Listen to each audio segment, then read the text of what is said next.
अब जो पांचवी फिफ्थ जनरेशन वॉरफेयर है ये सबसे मुख्तलिफ है। अच्छा, और कहा जाए कि ये मॉडर्न दौर का सबसे खतरनाक वक्त है, तो ये खतरनाक स्ट्रैटेजी है, ये गलत नहीं है। साइबर अटैक के अंदर आपके मुल्क का जो कोई भी अकाउंट्स हैं, कि बैंक अकाउंट उसको हैक कर लेते हैं, ठीक है, उसका सारा सरमाया लेके बाहर चले जाते हैं। तो 5 जनरेशन वॉरफेयर एक ऐसी वॉर है जो क्रॉस बॉर्डर भी नहीं हो रही, वो विद इन द कंट्री भी होना शुरू हो गई है। हिटलर का जो फॉल हुआ, जब हिटलर हारना शुरू हुआ, वो तभी हुआ जब उसने सर्दियों में अपनी आर्मी को स्टालिनग्राड भेज दिया, रशिया में, कि जो जाके यहाँ लड़ो, और वहीं पे जोसेफ स्टालिन ने उनको बहुत बड़ी शिकस्त दी।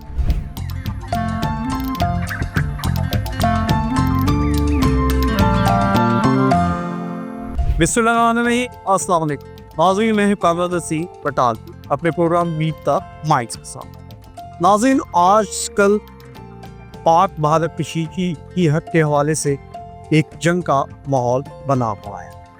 जंग का लफ्ज़ आते ही हमारे जहन में एक जंग की कड़ी आ जाती है, जिसमें किसी ज़माने में तलवारों के साथ जंग हुआ करती थी, फिर वो तोपों पर मुंतकिल हुई, और फिर वो जदीद असले और जहाज़ों पर आए।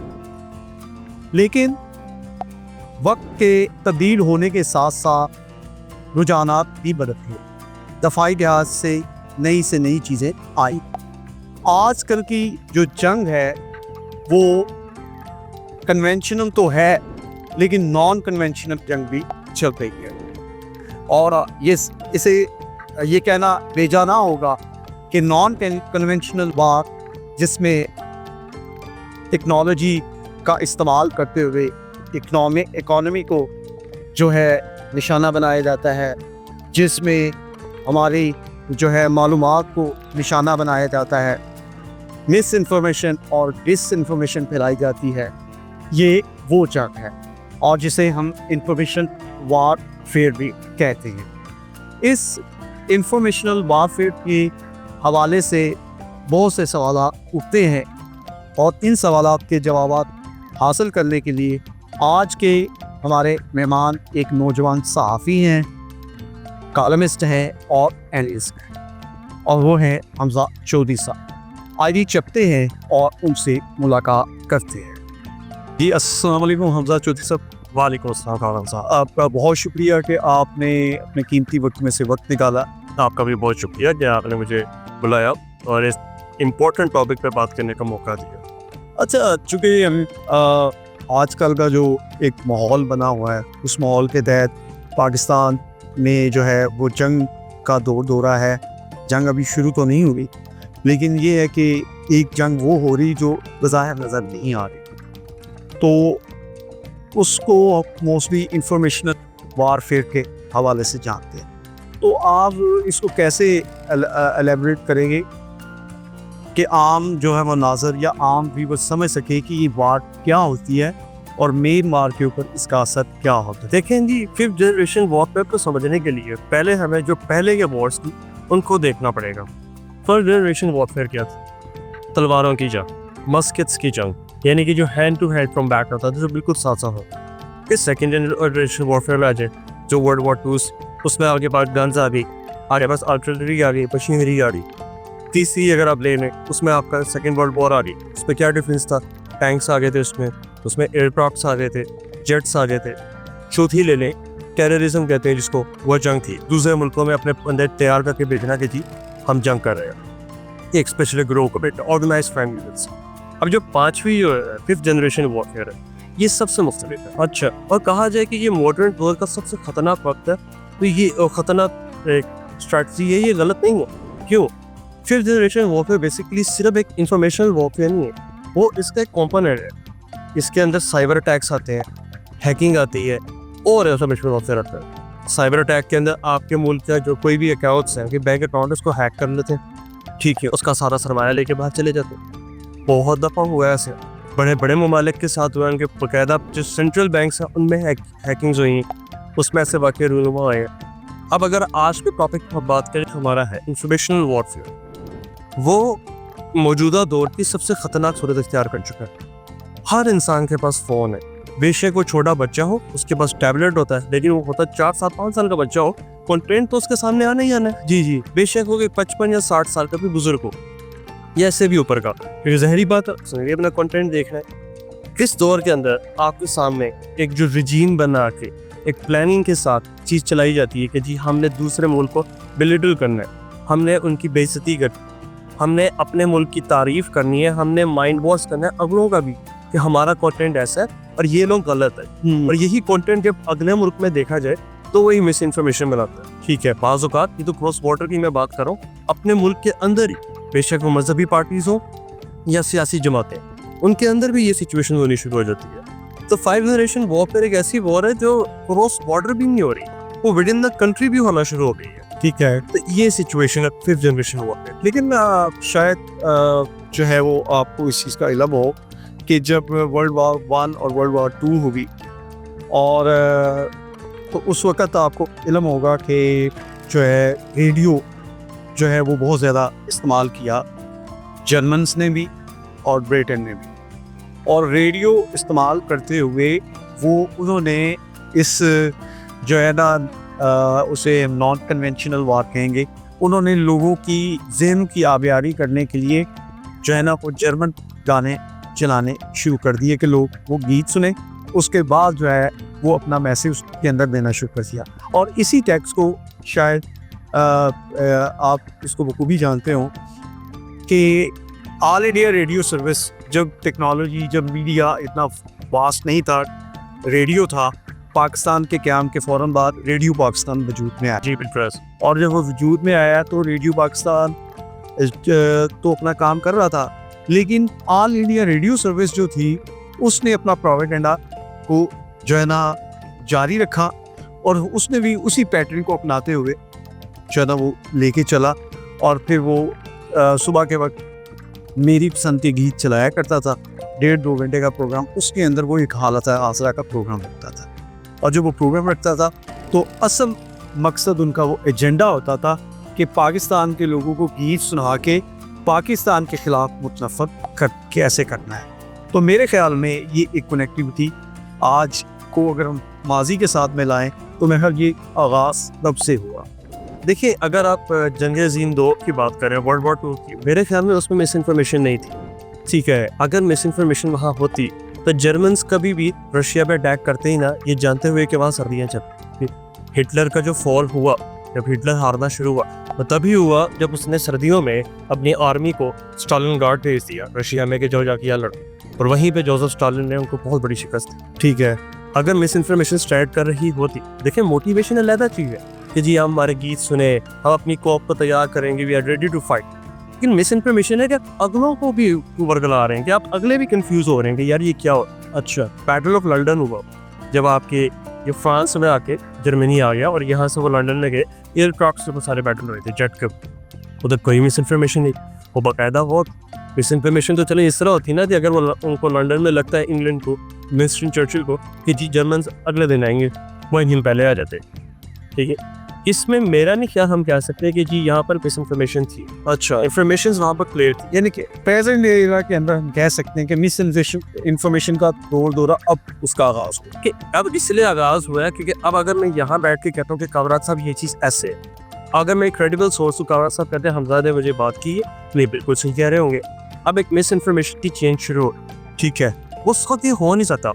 वॉर की सूरत हाल में जो वो वॉर थी उसमें उन्होंने मिस इन्फॉर्मेशन नहीं फैलाई, प्रोपेगेंडा जरूर फैलाया होगा। जी, जो नाजी का प्रोपेगेंडा था वो ये था कि जी हमें कॉन्कर करना है सारा कुछ, जिस तरह उन्होंने फ्रांस को किया।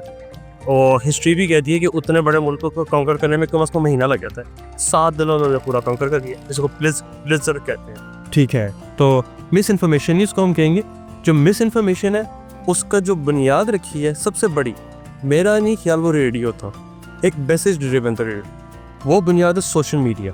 क्योंकि जब एक इंडिविजुअल के पास, ऑर्गेनाइजेशन नहीं, इंडिविजुअल के पास जब राइट आया कि जी मैं अपनी इंफॉर्मेशन भी आगे दूँ और ख्यालात आपस में टकराने लगे, वहाँ पर फिर जन्म होता है मिस इन्फॉर्मेशन का, झूठ का। ठीक है, इस सिचुएशन के मद्देनजर में मेरे ख्याल में सोशल मीडिया ने ही पहली ईंट रखी, इसको तेज़ी से फिर खराब करने की। ठीक है, और ये जो 5th जनरेशन वार है, ये कितनी मोहलक है जो है मुल्कों के लिए या दुनिया के लिए। देखें, इसकी छोटी सी एग्जांपल ले लेते हैं। एक हैकिंग का ग्रुप है जिसका नाम है एनोनिमस। ठीक है, किसी को भी नहीं पता वो कौन है, वो कहाँ है। लेकिन जब वो किसी कंट्री को टारगेट करते हैं तो वो उसका एक आधा बैंक अकाउंट खाली करके जाते हैं, पूरा बैंक। ठीक है, और वो बहुत फेमस है, वो आज तक कभी ट्रेस नहीं हुआ इरान से। जब इसराइल और फ़लस्तीन का लड़ाई शुरू हुई थी तो उन्होंने इसराइल को भी धमकी दी थी कि हमारी नज़रों में हो तो, और अगर इसराइल ने उस चीज़ को सीरियस लिया, क्योंकि जहरी बात है जिस तरह वो अटैक कर रहे थे उनको तो किसी चीज़ का डर ही नहीं था, अमेरिका बहादुर पीछे खड़ा हुआ था उनके, तो जहरी बात है खौफनाक तो है, सिचुएशन तो है। और अगर कंट्रीज आपस में नहीं, अगर हम सिर्फ अभी मैं इसकी बात करूँ हैकिंग की, जी बात करना शुरू कर दें, किसी को हैक करें, बड़ी दफ़ा ऐसा होता है कि जी पाकिस्तान के अंदर से कोई हैकिंग करके इंडिया की किसी न्यूज़ चैनल पर खबर चला देता है, यहीं भी यहाँ पर भी हो सकता है, वहाँ से हैकर्स बैठ के यहाँ पे कुछ कर लें। तो हुआ इसलिए हुआ चंद साल पहले जी न्यूज़ के ऊपर पाकिस्तान का झंडा लहरा दिया गया था। ये हैकिंग ही है, ये अगलों को बता रहा है कि जी हम आपके सिस्टम में पेनिट्रेट कर सकते हैं, ठीक, हमें मुश्किल नहीं है, ये हैकिंग है। अब इसकी तरफ आप दूसरी साइड पर आ जाए मिस इन्फॉर्मेशन की, वो इस तरह है कि आप यकीन जाने कि इंडियंस तक पाकिस्तान का कंटेंट देख रहे हैं कि भाई ये कर क्या रहे, जंग चल रही है, यहाँ पर पाकिस्तानी न्यूज़ बदनी है, मजाक भी उड़ा रहे हैं, वो ये भी कह रहे हैं कि जी हम बहादुर हैं, हम शुजात कौम है, हमें डर नहीं लगता। वो देख रहे हैं तो ज़ाहिरी बात है कहीं ना कहीं उनको या तो अपनी भी मुहब्बत वतनी जागेगी कि यार अगर इनमें इतनी हिम्मत है तो हम में भी है, या कहीं ना कहीं वो आएगा कि यार इनको तो डर ही नहीं लगता, ये तो चीज़ है भाई। तो कहीं ना कहीं आप अपना जो कंटेंट है वो दूसरे मुल्क की तरफ भेज रहे हैं। जब आप भेज रहे हैं, अब इस पे आप पे डिपेंड करता है कि आपने किस तरह भेजना है। मिसाल के तौर पे जो हमारे आर्मी चीफ ने जनरल आसिम मुनीर ने अभी टैंक की जो प्रैक्टिस की है कल, जी वही बड़ा ज़बरदस्त मैसेज है कि वी आर रेडी। ये एक मैसेज ही कन्वे किया गया ना, मिस इन्फॉर्मेशन नहीं, लेकिन हमने एक मैसेज भेज दिया, हमारे टैंक्स चल रहे हैं सर, हमें डर किसी चीज़ का नहीं, हम प्रैक्टिस भी करें, हमारे आर्मी चीफ खुद मैदान में मौजूद है, ना कि वो इंडिया की जनरल्स की तरह तो साफियों का जवाब भी नहीं दे सकते और भाग जाते हैं। अब इंडिया में भी खुद ये प्रोपेगेंडा मशहूर हो गया, उन्होंने खुद देख लिया कि हमारे जनरल तो जवाब ही नहीं दे सके। जनरल आसिम मुनीर इनके जो है वो आके तो टीवी पे बात कर रहे हैं, वो कौम को हिम्मत दे रहे हैं कि तुम्हें परेशान ना, हम देख लेंगे इंशाल्लाह, तो वहाँ तो बात ही खत्म होगी। ठीक है, हौसला तो पस्त हो गया ना उनका, बिल्कुल नहीं ना, तो लग गई चीज़, ये सिचुएशन है। अच्छा, आप इंफॉर्मेशन वारफेयर को पाकिस्तान और इंडिया के तनाज़ुर में कैसे देखते? बहुत ख़तरनाक। अच्छा देखें, देना कि जो मिसकम्युनिकेशन है वो बहुत ख़तरनाक है, जिसकी अभी छोड़ देंगे जहाँ पर अभी कौन छोड़ देते हैं, ये पहलगाम बताया कि बल्कि मिस इन्फॉर्मेशन है, इंडिया वहाँ पे कह रहा है प्रोपोगेट करना है प्रॉपर कि पाकिस्तानियों में बंदे मारे, पाकिस्तान कह रहा है जी आप आके तहकीकात कर लें, हम आपके साथ बैठे हैं, हम भाग नहीं रहे हैं, आप आके कर लें, लेकिन इल्ज़ाम आप पे ना लगे। ग्लोबल मीडिया भी यही कह रहा है कि पाकिस्तान एक्सेप्ट कर रहा है, जाके बैठ के बात करो। तो ये मोदी मीडिया जो है, ये गोदी मीडिया, ये क्यों बार बार इस चीज़ पे जोर दे रहे हैं? अब ये वो अपने लोगों में मिस इन्फॉर्मेशन खिला रहे हैं। रीज़न क्या? मोदी द बचर ऑफ गुजरात 2002 में जिसने गुजरात के साथ किया, 2003 सारे उसके जाते और उसका सारा प्रीवियस जो एरा है वो सारा इसी तरह के ज़ाती इक़दामात से भरा। देखिए, दो चीज़ें हैं पूरी दुनिया में जिस पे आप वॉर्स करवा सकते हैं, सियासत और मजहब, और मोदी की वो दोनों स्पेशलिटी है। मजहब हिंदू मुस्लिम मज़हब बेचता है, वो मजहब बेचता है, और सियासत भी वो नहीं कर रहा है। ठीक है, आज किस तरह? अब जैसे ही 2019 में उसके हुकूमत का टाइम कप हो रहा था, बालाकोट अटैक किया गया, हाँ जी, दो अभिनंदन वाला सारा मजाक बना, उसने शो किया कि हमें डर नहीं लगता, इंडियंस का सारों का जहन नहीं पे आगे, क्योंकि ठीक है मोदी इज द बेस्ट, दोबारा ही हरकत हुई है, यही ज़रूरत क्या है झड़ पे ले ली। अच्छा, वो मेरे ख्याल हर इलेक्शन के मौके पर इस तरह की हरकत करके वो फेवर लेना चाहता, लेकिन इस दफ़ा यकसर मामला उलट हो गया, वो उसको लेने के देने पड़ गए। इसकी सिचुएशन देखें ये बनी है कि जो यूएस है उसने तो स्ट्रेट फॉरवर्ड इनकार कर दिया कि भाई आप लोगों का अपना मैटर है, आपको देखिए, और पाकिस्तान जो है उसने कह दी कि आगे देखिए बड़ा ज़बरदस्त डिसीजन है पाकिस्तान का। मैं तो इनके बड़ा खुश हूँ इस डिसीजन से कि हम आगे से ये जवाब दे रहे हैं, पहली दफ़ा मर्दाना वार जो है ना डिसीजन लिया, मर्दाना वार की मैं कहूँगा समझदार डिसीजन को। अच्छा, तो समझदार डिसीजन तो पहले भी किए, मर्दाना डिसीजन ही तो थे ना जो जंगें लड़ी हैं, मर्दाना डिसीजन थे। समझदार इस हवाले से कि वो कह रहे हैं कि जी आप हमें ब्लेम करें, ब्लेम ना करें, ताकत हमारे पास पूरी है, एयरक्राफ्ट हमारे भी उड़ेंगे तैयार है। इनके जब जहाज उड़ रहे थे रफेल कश्मीर में परसों और भागे 4 उड़े स्क्वाड्रन, तो हमारे भी उड़ सकते हैं, इशू वो नहीं है। पॉइंट इज दिस कि हम कह रहे हैं कि जी हम बैठे आए, आके हमसे बात कर लें, हम डिस्कस कर लेते हैं उनके साथ क्या सिचुएशन है। वो आ नहीं रहे। अब ये हम दो मुल्क नहीं देख रहे, this is the global village, new generation है, नया है, पूरी दुनिया देख रही है कि यार अगर पाकिस्तान कह रहा है कि आगे ख़त्म करो बात, डिस्कस कर लो, और हम मिलके काउंटर टेररिज्म करते हैं, पूरे खित्ते की टेररिज्म को ख़त्म करते हैं। तो फिर आप आगे से ये प्रोपोगेट कर रहे हैं कि जी हम ही ने करवाए, सही है। या मुसलमानों ने ही किया, वाकई ये प्रोपोगेट किया जा रहा है। अभी तो कोई प्रूफ नहीं है, अभी तो कोई भी चीज़ सामने नहीं है। सही है। अच्छा, इंफॉर्मेशनल वारफेयर जो है वो एक पार मार तनाज़ा में एक चियारी की सी जो है ना वो किरदार अदा कर रही है, और वो अगर हम ये कहें कि वो इंडिया की तरफ से है तो उसमें कोई दो राय नहीं है, क्योंकि उनका जो मीडिया है, जो सोशल मीडिया है, जो डिजिटल मीडिया है, इवन के मेन स्ट्रीम मीडिया जिसको संजीदा होना चाहिए, वो ये सब जो है वो मिलकर एक नेगेटिव जो है प्रोपेगेंडा करते हुए पाकिस्तान को डायरेक्ट मोर्ज़ इल्ज़ाम ठहरा रहे और इतना अपनी हुकूमतों को उकसा रहे हैं कि वो पाकिस्तान के ऊपर चढ़ दौड़े और हमला कर दें। तो दो एटमी कुव्वतों को जो है वो इंतहाई ख़तरनाक सूरत लाने में मेरे ख्याल में इंफॉर्मेशन जो है वारफेयर बड़ा कलीदी किरदार अदा कर रही है। 100% दुरुस्त बात है, लेकिन आप ये देखें मीडिया हुकूमत को नहीं करता, वो वहाँ की अवाम में भी एक बड़ी नफरत की कैफियत कर रहा है, इंतहा पसंदी कर इंतशार फैला रहा है कि जी पाकिस्तान है ही टेररिस्ट। यानी कि दोनों साइडों पे मीडिया खेल रहे हैं, दोनों साइडों, यानी कि वो अपनी हुकूमत को भी कह रहा है और अवाम के अंदर भी जो है ना वो नफरत पैदा कर रहे हैं। हम एक न्यूट्रल एग्जांपल ले लेते हैं, ध्रुव राठी जी, वो इंडिया के सबसे बड़ा ब्लॉगर और बड़ी ज़बरदस्त वीडियोस बनाते हैं, बहुत अच्छी इंफॉर्मेशन सर्च भी करते हैं। उन्होंने अपनी जब पहलगाम में वीडियो बनाई, उन्होंने पाकिस्तान को मुजरिम ठहराया ही नहीं। उन्होंने तो उल्टा ये सवाल करना शुरू कर दिया कि जी आप उनको बार बार बुला बुला कह रहे हैं, आपके कितने मिनिस्टर्स उन लोगों के पास गए हैं जिनके घर वाले फोटो है, उनके घर वालों को गोली मार दी गई है। वहाँ में एक बच्चे की वीडियो वायरल की है, बल्कि वो तो सुवेरली खिलाफ है जर्नलिस्टिक एथिक्स के। छोटा सा बच्चा, उसके सामने 20 मार्क्स लगे हुए हैं, उसको कह रहे हैं तुम्हारे साथ क्या हुआ, उसके सामने उसके बाप को गोली मारी गई। आप उससे तीसरे दिन जाके पूछ रहे हैं क्या हुआ था।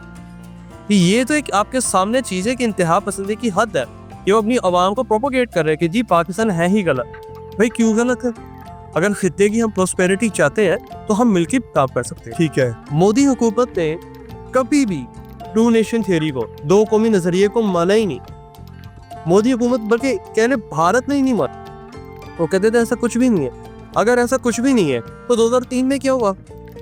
अगर ऐसा कुछ भी नहीं है तो आज भी वीडियोस आती हैं, कृष्णों की वहाँ पे वीडियोस आती हैं, बेचारों में जुल्म किया जाता है, मुसलमानों की वीडियोस आती हैं, तो जो उनकी निचली जात के वो उनके ऊपर जुल्म हो रहा है, दलित पे बिल्कुल ऐसे ही।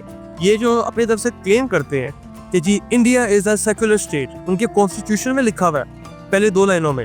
ये कौन सा सेक्युलर स्टेट है जहाँ पे दूसरे जो मज़हब है उनके तो तहफ़्फ़ुज़ ही नहीं है। वो कुछ में आइन में लिखा हुआ है, लेकिन वो खंड भारत के जो है प्रचारक हैं, ये चीज़ अगर जो था हिंदुत्व बिल्कुल है, उसको वो लेके चल रहे हैं। और लेके कौन चल रहा है? फिलहाल जो ड्राइविंग सीट पे बैठा है नरेंद्र मोदी और हिज टाउन्स जो कि गोदी मीडिया बन चुके हैं। ठीक है, ये वो सारी सिचुएशन है। और ज़ाहिरी बात है, आप उस तरह के लोगों से क्या एक्सपेक्ट कर सकते? मतलब ये है कि चीज़ों को एक्सप्लीट करने में, उसको बढ़ाने में जो है इस सोशल मीडिया वारफेयर या इंफॉर्मेशन वारफेयर का जो है काफ़ी ज़्यादा किरदार, बहुत खौफनाक किरदार है। तो इसको जो है वो काउंटर कैसे किया जा सकता है? क्या आप समझते हैं कि पाकिस्तान जो है वो उस लेवल का जो जिस तरह की ये बकवासियत कर रहे हैं या जिस तरह के अल्फाज बोल रहे हैं या जिस तरह प्रोपेगेंडा कर रहे हैं उसको काउंटर सही कर रहा है? उसके सही काउंटर कर रहा है जी, कि हम मेरा ख्याल कुछ ज़्यादा बेहतर कर रहे हैं जी। जिस तरह कि मैंने आपको पहले एग्जाम्पल दी है कि हमारे आर्मी चीफ ने जो टैंक्स की प्रैक्टिस थी, मतलब खुदा खोजेंगे जंग के माहौल के दरमियान आर्मी चीफ टैंक की प्रैक्टिस करवा रहे हैं, क्यों करवा रहे हैं? एक मैसेज जा रहा है, मैसेज देना, आप उनको एक मैसेज भेजना है कि जी वी आर रेडी, ठीक है, वी आर वेलकमिंग यू, जब मर्जी आना है, लेकिन हम छोड़ेंगे नहीं इस दफ़ा नहीं चाय पिलाएंगे, हम तो मैसेज कन्वे कर रहे हैं अपनी तरफ से। तो ये हम जवाब तो मुंह तोड़ दे रहे हैं। अगर हम हमारे सोशल मीडिया की भी बात कर लें तो हमारा सोशल मीडिया बहुत ज़बरदस्त तरीके से गर्म है, बहुत ज़बरदस्त तरीके से। लोग बाकायदा मीम्स बना रहे हैं इंडिया पे, कर लो जो करना है, वी आर रेडी। यानी कि मेन स्ट्रीम मीडिया अपना किरदार अदा कर रहा है और जो डिजिटल मीडिया के अंदर मेन स्टेक होल्डर्स हैं वो अपना अहम किरदार अदा कर रहे हैं, और इसी तरह आवाम के अंदर जो है वो उसको की जो नेगेटिव प्रोपेगेंडा का उसको तमस्तर उड़ाकर जो ना वो काउंटर किया जा रहा है, मीम्स बना। देखिए ये जो है हमारा मिस इन्फॉर्मेशन, ये इतनी खतरनाक चीज़ है कि पिछले साल अगर आपको याद हो लंदन में मुसलमानों पे लाठियाँ चल गई। बिल्कुल ऐसे ही हुआ। राइट से क्या हुआ था, एक पाकिस्तानी सहाफ़ी ने, किसी ने बल्कि पाकिस्तानी राइटर था, उसने खबर छाप दी इधर लंदन में कि किसी मुसलमान ने 3 बच्चों पर छुरियाँ चलाई है। हाँ जी। खबर फेक थी, कोई बुनियाद ही नहीं थी, कोई सोर्स ही नहीं था, लेकिन खबर इस तरह फैली लंदन जैसे मतलब सिटी में, इंग्लैंड जैसे कंट्री में जो दुनिया के टॉप 4 में आता है, कि वहाँ पर मुसलमानों पर बाकायदा तशद्दुद होना शुरू हो गया। यानी कि ये कह सकते हैं कि एथनिकली जो है या रिलीजियस हवाले से भी सोशल जो है मीडिया वारफेयर जो है चल रही है। 100% चल रही है। इंफॉर्मेशन वॉरफेयर को अगर हम कहें कि हम कंट्रोल कर सकते हैं, दैट इज़ नॉट पॉसिबल, बिल्कुल भी नहीं। विद इन द कंट्री कर सकते हैं। जैसा मैंने आपको बताया कि यहाँ पर भी तनाज़ात है, मजहब के तनाज़ात है, आपकी पॉलिटिक्स के काफ़ी सारे लोगों के ख्याल डिफरेंट होते हैं, उसकी भी लड़ाइयाँ शुरू हो जाती हैं, लेकिन जो दूसरे मुल्कों के साथ है उसके साथ हम कंट्रोल कर सकते हैं कि जी हमने अपने जो सोशल मीडिया सेल्स है उनको कैसे चलाना है, हमने कैसे प्रोपोगेट करना है चीज़ों को, हमने उनको क्या मैसेज देना है, हमने उनकी आवाम को क्या मैसेज देना है। ठीक है, तो वो 100% किया जा सकता है और वो हो भी रहा है। पूरी दुनिया के जो सारे सेल्स है social media, they are ready for information as well. बेशक आपने मिस इंफॉर्मेशन फैलानी है, बेशक आपने हकीकत आगे फैलानी है, जो वाली सिचुएशन है, every country has their own social media cell. ठीक है, ये हो रहा है। यानी कि अब ये एक ऐसा मुकाम आ चुका है कि इस तनाज़ा के अंदर जो है पाकिस्तान के जो सोशल मीडिया के जो लीडिंग चैनल्स हैं या पर्सनैलिटीज़ हैं वो बुलवतनी के तकाजे के तहत खुद ही जो है उसको काउंटर कर रहे हैं। बिल्कुल कर रहे हैं वो अपनी तरफ से। अगर कोई फॉर एग्जाम्पल देखिए मिस इन्फॉर्मेशन की बात है ना, गेम तो है ही वही, ठीक है, और तो वही है ना कि आपने मिस इन्फॉर्मेशन फैलानी है।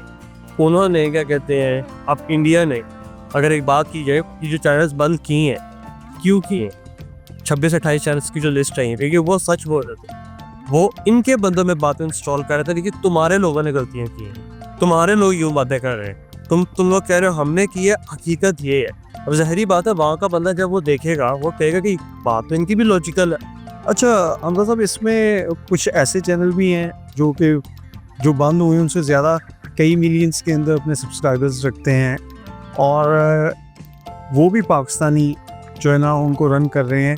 कोई मोस्टली जो अब्रॉड बैठा हुआ, तो कुछ पाकिस्तान में बैठे हुए, उनको इंडिया ने बैन क्यों नहीं किया?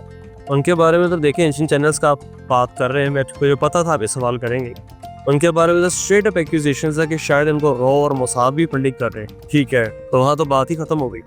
उन्होंने तो बात ही या तो न्यूट्रल करनी है या करनी ही नहीं। बिल्कुल ऐसे ही। अब जिस चीज़ से खतरा होता है सिर्फ उससे जान छुड़ाई जाती है, जिससे खतरा नहीं था वो वहीं पे पड़ी होती। ठीक है, तो वहाँ तो वो बात ही खत्म हो गई कि यानी कि there are again an accusation कि जी जिस आपने बात के मिलियंस में है, उनकी वीडियो पे व्यूज घंटे बाद ही 1 लाख हो जाते हैं, बिल्कुल इस घंटे के अंदर अंदर ही। तो उनको क्यों नहीं बंद किया जाए, ये हमारे लिए भी एक सोचने की बात है। तो क्या उनको पाकिस्तान में तो बंद कर दिए जाए? 100% करना चाहिए। देखें जी, आपके मुल्क के अंदर जो इंतशार फैला रहा उस हर चीज़ को बंद करना चाहिए। एक मूवी है जी 2019 में, जोकर, ठीक है, ऑस्कर जीता था उस मूवी ने, बड़ी ज़बरदस्त मूवी थी। और उस मूवी की जो बेसिकली स्टोरी थी वो ये थी कि एक बंदा होता है, वो सोसाइटी से बहुत तंग होता है और फिर वो कहता है कि चलो मैं क्राइम करना शुरू कर देता हूँ। वो एक क्राइम करता है, फिर उसको टीवी टॉक शो पे बुलाया जाता है कि जी आपने ये क्राइम क्यों किया। वो बताता है कि जी मैं गरीब आदमी, मेरे पास कोई ऑप्शंस नहीं है, मैंने लोगों के पास गया, मिन्नतें करने, भीख मांगी, किसी ने मदद नहीं की, मैंने मजबूरी में आके ये क्राइम की। अब उसको देख के और मोटिवेट हो जाता है कि यार हमारी भी ज़िंदगी ऐसी है, हम भी बिल्कुल ऐसे ही जी रहे हैं, हम भी गरीब हैं, हमारे पास में नौकरी नहीं, हमारे भी बीवी बच्चे, हम भी यही करें। और मोता के मूवी का जो आखिरी सीन है वो ये है कि उसको पुलिस की गाड़ी लेके जा रही होती है और ढेर सारे लोग आते हैं और वो गाड़ी उलट देते हैं और वो फिर उसको गाड़ी से निकाल के उसको गाड़ी के ऊपर खड़ा करते हैं कि ये हमारा मसीहा है, और उसी की तरह सारे जोकर वाला मास्क पहन लेते हैं, यानी कि अनारकी फैल गई। ये अगर स्ट्रेट फॉरवर्ड बात कीजिए जो इमरान हुकूमत थी, दिस वाज अनारकी। ये तो क्या हुआ था मैं आपको बता देता हूँ। 1.5 साल बाद की गई कि जनाब मैं इनको छोड़ूंगा नहीं। भाई तू मुल्क के लिए आके बात कर, मुल्क की तरक्की की बात करके हमने पाकिस्तान को कैसे आगे लेके जाना है। 1.5 साल ये बात हुई, 1.5 साल कोरोना आ गया, क्या हुआ? कुछ भी नहीं हुआ। एक कोई प्रोजेक्ट बता दे, एक प्रोजेक्ट जो आगे चलाओ, उसको चलाया रास्ते। ऐसे वैसे हमजा साहब, ये ऐसा नहीं था कि जो इंफॉर्मेशनल वारफेयर है वो विद इन अ कंट्री जो है वो एक सियासी जमात ने इस तरीके से उसको चला कि वो अपने आप को उसमें शो किया कि मैं बहुत बड़ा मसीहा हूँ, लेकिन जब वो आया तो वो जी उठा। देखिए इसमें ना अगर हमें पीछे से बात करें तो प्रोपेगेंडा सिर्फ एक सियासी जमात तो थी नहीं, पूरे प्लान के साथ एक सेटअप के साथ उसको लॉन्च किया गया। ठीक है, बिल्कुल किया। अब देन अगेन वही जोकर वाली मिसाल में रखूंगा कि शुरू में उसको भी नहीं समझ आ रहा था मेरे साथ हो क्या रहा है, मैं कहाँ जा रहा हूँ, लेकिन जब उसको फील होना शुरू हुआ कि मैं एक चीज़ बन गया हूँ, फिर बाद में उसने अपने ही क्रिएटर्स के खिलाफ बगावत करनी शुरू कर दी, जो उसको भारी पड़ा। इवन उनके क्रिएटर्स को भी भारी पड़ा कि यार ये गलत हो गया फैसला रहे। अच्छा, अभी जिस तरह ये बहुत से जो ना भगोड़े दूसरे मुल्कों में जाके बैठे हुए हैं, वो अपने क्रिएटर्स के खिलाफ भी होते हैं। बिल्कुल, और इसी वजह से वो पाकिस्तान के खिलाफ हर्जा सराई करते हैं। जब देखें ना आपको सैलरी आ रही है, आप एक्सपेक्ट करते हैं हर साल आप पे इंक्रीमेंट लगे, आपको एकदम पता लगता है जी यार इस महीने बाद फारिग कर दिया आपको, तो आप तो कोई अपनी कंपनी को गाली ही देंगे ना, आपसे अच्छा तो एक्सपेक्ट नहीं कर सकते। तो वो अपने इस सिनेरियो पे खड़े हैं। अच्छा दोस्तों, इंफॉर्मेशनल वारफेयर जो है, जो पाकिस्तान और भारत के दरमियान तनाव है, क्या ये वारफेयर जो है दूसरे ममालिक में भी किसी में आप इसको इस लेवल पर देखते हैं? देखिए 100% हो रही है। आप रशिया यूक्रेन की एग्जाम्पल लेंगे, रशिया यूक्रेन की वॉर में भी यूज़ की गई हो। यूक्रेन बार बार क्या कह रहा था कि जी हम पे बहुत ज़्यादा हमले हो रहे हैं, हमारे बंदे मरे हैं, जो फैक्ट भी था। लेकिन who knows कि कितनी उस वक्त क्या रशिया की जंगें आई हुई थी कि नहीं, उस वक्त क्या रशिया की खोजें आई हुई थी नहीं, क्योंकि आपके सामने था ज़ेलेंस्की तो पूरी दुनिया में भागना शुरू हो गया था। बिल्कुल कि जी मुझे तो पैसे चाहिए, पैसे चाहिए, पैसे चाहिए, हमारे बंदे मरे, बंदे मरे, बंदे मरे। इवन वॉर के 3 साल बाद जब हालात कुछ बेहतर हो गए, वो अभी भी यूएस के पास पहुंच जाता है कि जी बड़े हालात ख़राब है, पैसे चाहिए। तो ये तो मिस इन्फॉर्मेशन ही है ना। ये एक एग्जाम्पल है। दुनिया की हर को अब ये जो मॉडर्न वॉरफेयर है, कहीं पे भी जंग शुरू होने लगेगी, सबसे पहले मिस इन्फॉर्मेशन शुरू हो। और मीडिया को, डिजिटल मीडिया को, मिस मीडिया को और डिजिटल मीडिया को, ये सारों को उनको टारगेट किया जाएगा। उनको प्लान आएंगे कि जी आपने फलाने टॉपिक पे बात करनी है, आपने फलाने पे बात नहीं करनी, इसके हिसाब से हम चीज़ों को आगे लेके चलें। ठीक है। हमजा साहब, वक्त का पता नहीं चला और हमारा प्रोग्राम इख्तिताम की तरफ बढ़ रहा है, तो मैं ये चाहूँगा कि आखिर में आज इंफॉर्मेशनल वारफेयर के हवाले से आप एक आम शहरी को या आम व्यूवर को क्या पैगाम देना चाहेंगे कि वो जो है दुश्मन के प्रोपेगेंडे से महफूज रह सके और उबुल वतनी उसके अंदर वैसे ही यकसर बरकरार है? मैं इसमें अवाम तो दुश्मन प्रोपेगेंडा नहीं कहूँगा, मैं उनको कहूँगा कि कंट्री के अंदर भी ऐसी चीज़ें फैल जाती हैं जहां आपको तस्दीक करनी पड़ती है कि ये खबर आया कि सच है कि नहीं। तस्दीक करना सबसे ज़रूरी है। आजकल का जो ज़माना है ये आर्टिफिशियल इंटेलिजेंस का ज़माना है। डीप फेक्स, AI इतनी ज़बरदस्त तरीके से फैलते हैं, इसकी हद कोई। आप हमारा ट्विटर ट्रेंड्स ही देख रहे हैं, टॉप 10 ट्रेंड्स के अंदर कम से कम 2 या 3 ऐसे ट्रेंड होते हैं जिनका जिक्र भी नहीं किया जा सकता ऑन कैमरा, और उनमें से अगर आप उन चीज़ों को देखेंगे तो उनमें से भी अक्सर जो होती है वो डीप फेक्स होती है। ठीक है। तो आवाम को चाहिए कि वो इन चीज़ों को ना फैलाएं, वो पहले तस्दीक करें कि खबर आया कि सच है, गलत है, जो तस्वीर आई है कि वो सच है, वो गलत है, और फिर उसके हिसाब से फैसला लें। क्योंकि आप अपने हवाले से तो शेयर कर देंगे अपने सोशल मीडिया पेज में, लेकिन जो आपकी फ्रेंड लिस्ट पे 4000 आपके और दोस्त हैं, उन तक भी वो मैसेज कन्वे हो रहा है। बिल्कुल ऐसा। और ये चेन की तरह, बिल्कुल एक पिरामिड की तरह बहुत लंबे लेवल पे मिस इन्फॉर्मेशन कहा जाती है। यानी कि इंतहाई हसास मामला है, बहुत डेलिकेट मैटर है और इसको ही डेलिकेसी के साथ हैंडल करना चाहिए। सोशल मीडिया को मजाक में समझना चाहिए। ठीक है। इसको बहुत रिस्पॉन्सिबली यूज़ करना चाहिए। थैंक यू हमजा साहब। जी नाज़रीन, अभी आपने हमजा चौधरी साहब की सीर हासिल गुफ्तगू सुनी। यकीनन इनकी बातों से हम इस नतीजे पर पहुँचे हैं कि digital media, social media information warfare में क्या किरदार अदा करता है। हमारी एक छोटी सी पोस्ट और हमारे थोड़े से व्यूज़ जो हैं वो किसी भी संगीनी को बढ़ा सकते हैं। अपनी उबुल वतनी को बरकरार रखने के लिए हमें सबसे पहले खबर की तस्दीक करनी होगी। इसी पैगाम के साथ इजाज़त चाहूँगा। अगले प्रोग्राम में एक नए मेहमान के साथ मुलाकात होगी। अपना बहुत सा ख्याल रखिएगा। अल्लाह हाफिज़। अस्सलाम।